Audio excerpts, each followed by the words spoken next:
তো চলো আজকের দিনটা হচ্ছে পড়ুয়া অষ্টমী, যেটা বলে মানে কি বলতো, যারা বড় হয় তাদেরকেই পড়ুয়া বলে। মানে আজকে পড়ুয়া পুজো হবে, মানে এদের পুজো হবে আর কি। এ হচ্ছে আমার বড় মেয়ে, মানে আমার সন্তানের মধ্যে বড়, আর তোমাদের দাদাভাই হচ্ছে বাবা মায়ের সন্তানের মধ্যে বড়। আর একটু ভিডিও করছি, আর এদিকে মা কিন্তু ফলমূলগুলো কাটছে। আর এই যে ঠাকুর ঘরে কিন্তু ফলমূল, ঠাকুর ঘর বলতে কি বলতো, আমাদের ঠাকুর ঘর হয়নি, দোতলা যখন হবে তখন ঠাকুর ঘর হবে, দোতলাটাও। তো মা কার কার পুজো হবে গো? ও মা বলো বলো বলো। আমার ছেলে আর ছেলের মেয়ে, আমার নাতনি, দুজনেরই হবে। দুজন ভেসে আসছে নাকি রে?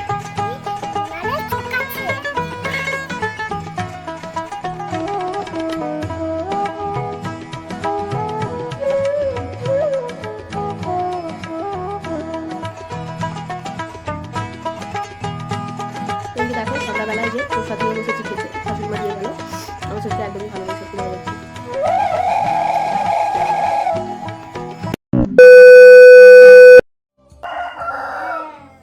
হ্যালো বন্ধুরা, গুড মর্নিং। তোমরা সবাই কেমন আছো? আশা করছি তোমরা সবাই ভালো আছো, সুস্থ আছো, আর আমরাও ভালো আছি। আমার নতুন একটা ভিডিওতে তোমাদের সবাইকে জানাই অনেক অনেক স্বাগত। গলা শুনে বুঝতে পারছো গলা বসে গেছে, যাই হোক অনেকটা পরিমাণে গলা বসে গেছে।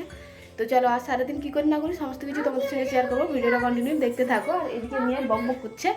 তো চলো আজকের দিনটা হচ্ছে পড়ুয়া অষ্টমী, যেটা বলে মানে কি বলতো, যারা বড় হয় তাদেরকেই পড়ুয়া বলে। মানে আজকে পড়ুয়া পুজো হবে, মানে এদের পুজো হবে আর কি। এ হচ্ছে আমার বড় মেয়ে, মানে আমার সন্তানের মধ্যে বড়।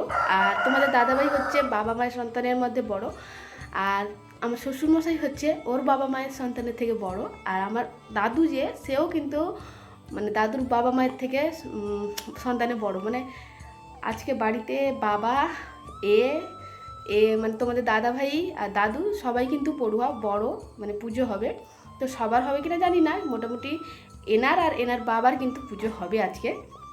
তো চলো সারাদিন কী করি না করি সমস্ত কিছু তোমাদের সঙ্গে শেয়ার করবো, ভিডিওটা কন্টিনিউ দেখতে থাকো। আজকের পুজো আছে পড়ুয়া পুজো, যেটা বড়রা বড়দের পুজো আজকে। চলো সারাদিন কী করি না করি সমস্ত কিছু শেয়ার করবো, ভিডিওটা কন্টিনিউ দেখতে থাকো, পরে আবার তোমাদের সঙ্গে কথা হচ্ছে। এদিকে দেখো পায়েসের সব জোগাড় যন্ত্র চলে এসেছে। এই যে মেয়ের জন্য পায়েস বসাবো, তো তার কারণে কিন্তু বাবা এগুলো কিনে পাঠিয়ে দিয়েছে একজনের হাতে। আর এই যে চাল, তারপর তোমার চিনি, সমস্ত কিছু, দুধ টুধ সমস্ত কিছুই আছে এর মধ্যে। তো চলো এটাকে রেখে দিই, পরে স্নান টান কমপ্লিট করে কিন্তু রান্নাটা বসাবো, মানে পায়েসটা বসাবো। তারপরে এদিকে দেখো স্নান কমপ্লিট করে চুল টুল আঁচড়ে ফ্রেশ হয়ে ভালোভাবে কিন্তু চলে এসেছি আমি গ্যাসের কাছে পায়েসটা বসাবো বলে। আর গ্যাসটাকে কিন্তু ভালো করে মুছে নিয়েছিল শাশুড়ি মা, মানে ধুয়ে মুছে নিয়েছিল। তারপরেও কিন্তু আমি আর একবার ধুয়ে মুছে নিয়েছি। না না, বিশ্বাস যে নেই যে শাশুড়ি মায়ের ওপর, সেটা সেরকম কিন্তু নয় একদমই। তো শাশুড়ি মা ধুয়েছিল, তারপরেও বললো যে আর একবার তুমি পারলে মুছে নিও। তো তার কারণে কিন্তু একটু মুছে নিয়েছিলাম। পায়েসের হাঁড়ি কিন্তু বসিয়েছি, মানে নিরামিষ হাঁড়ি ছোট্ট একটা ছিল, ওইটার মধ্যেই কিন্তু বসিয়েছি পায়েসটা। জলটাকে একটু গরম করে নিয়েছি, তারপর কিন্তু পায়েসের চাল যেটা ছিল ওইটাকে কিন্তু ভালো করে ধুয়ে আমি কিন্তু রান্না বসিয়ে দিয়েছি, মানে পায়েসটা বসিয়ে দিয়েছি। একটা কাণ্ড হয়েছে, কী কাণ্ড জানো তো, আজকে কিন্তু মেয়ের পুজো আছে। আর মানে কি বলতো, আমি ভেবেছিলাম এই যে মানে ভোগটা যে বানাচ্ছি, মানে পায়েসটা যে বানাচ্ছি, ওইটা ঠাকুরের কাছে দেবো ভেবেছিলাম। তো আমার তো পিরিয়ড হয়েছে, তো আমি কিছু করতে পারবো না, মাসিক যেটা বলে। আমার কিন্তু এটা বলতে কোনো দ্বিধাবোধ নেই, যে তার কারণেই কিন্তু আমি ওই পায়েসটা ঠাকুরের কাছে পড়বে না আর কি। মাকে বলেছিলাম যে তুমি রান্না করো পায়েসটা, তো তুমি রান্না করলে তুমি ঠাকুরের কাছে দেবে। তো মা বললো যে আমার তো এত টাইম নেই, ফলমূল কাটতে হবে, অনেক কিছু আছে। শাশুড়ি মা কিন্তু ঘুঁটে দিয়েছিল, তারপর কিন্তু স্নান টান কমপ্লিট করে অনেকটা দেরি হয়ে গেছিলো। তো শাশুড়ি মা বললো তুমি পায়েসটা বসিয়ে দাও, ঠাকুরের কাছে না দেওয়া হলে তো কী হয়েছে, মেয়ে তো খাবে। তার কারণেই কিন্তু পায়েসটা আমি বসিয়ে দিয়েছি। নাহলে কিন্তু আমার মন ছিল না যে আমি পায়েসটা রান্না করি। আমি ভেবেছিলাম যে শাশুড়ি মা রান্নাটা করবে পায়েসটা, তারপর ঠাকুরের কাছে দেবে আর কি। যে কিছু করার নেই, আমার তো এই অবস্থা হয়ে গেছে যখন, আর কিছু করার নেই। আমার তো মন, আর আমি কিন্তু আগের বছরে কিন্তু এরকম পায়েস রান্না করে মেয়েকে, মানে মেয়ের যে পুজো হয়েছিল তখন কিন্তু পায়েস রান্না করে দিয়েছিলাম। এই যে আমি এখন ছাদের উপরে বসে আছি, একটু ভিডিও করছি। আর এইদিকে মা কিন্তু ফলমূলগুলো কাটছে।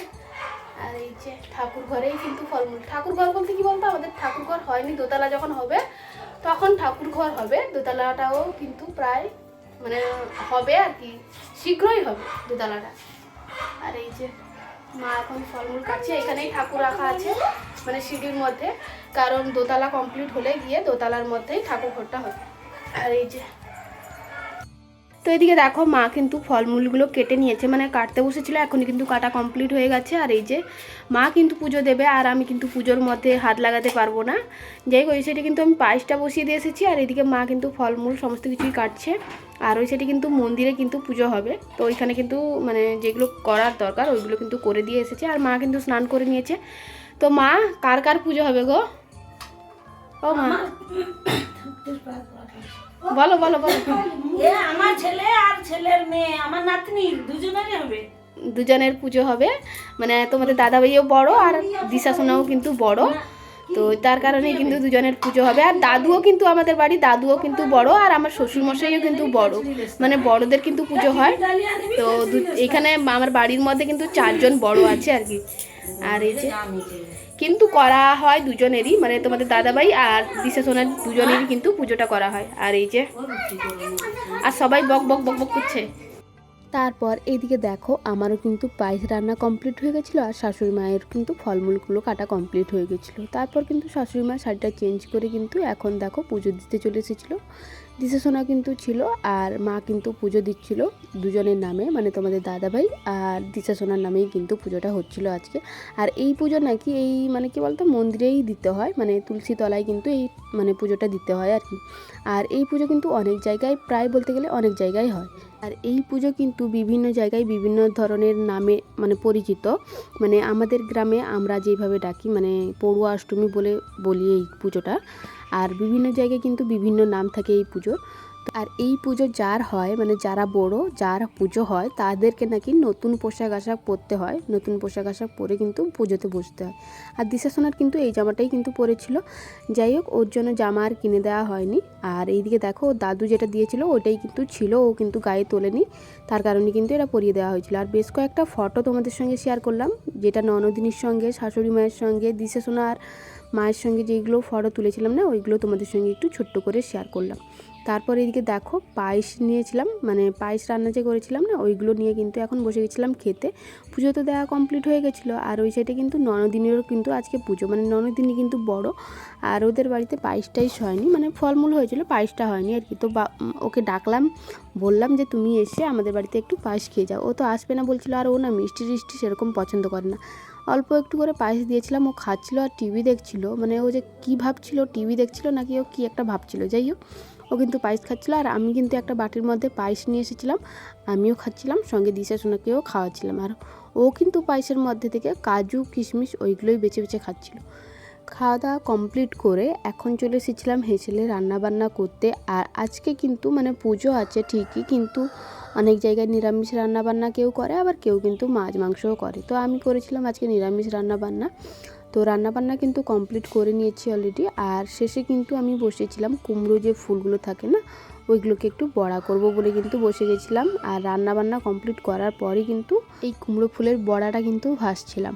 আর দেখো কয়েকদিন ধরে তোমাদের সঙ্গে ঠিকঠাকভাবে ভিডিও শেয়ার করতে পারছি না, মানে এই পুজোটা কবে হয়েছিল আজকে তোমাদের সঙ্গে ভিডিওটা এডিটিং করে শেয়ার করছি, তার মানে বুঝতে পারছো কতটা দেরি হয়ে গেছে।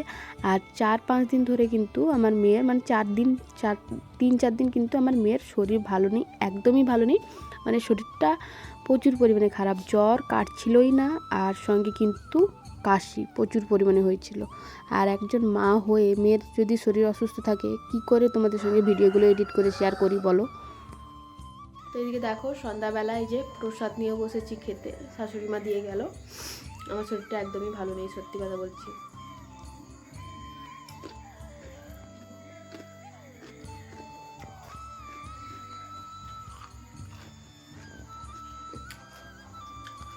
ফল খাচ্ছি, পায়েস খাবো না একদমই, মানে খেলে হয় কাল খাবো, না হলে একটু পরে খাবো পায়েস, এখন আর খাবো না। এখন এই যে ফলমূল নিয়ে বসেছি রাত্রেবেলা সন্ধ্যাবেলা খেতে। আর আমি এতগুলো খাবো না ফলমূল, আমি অল্প একটু খেয়ে মাকে দিয়ে দেবো।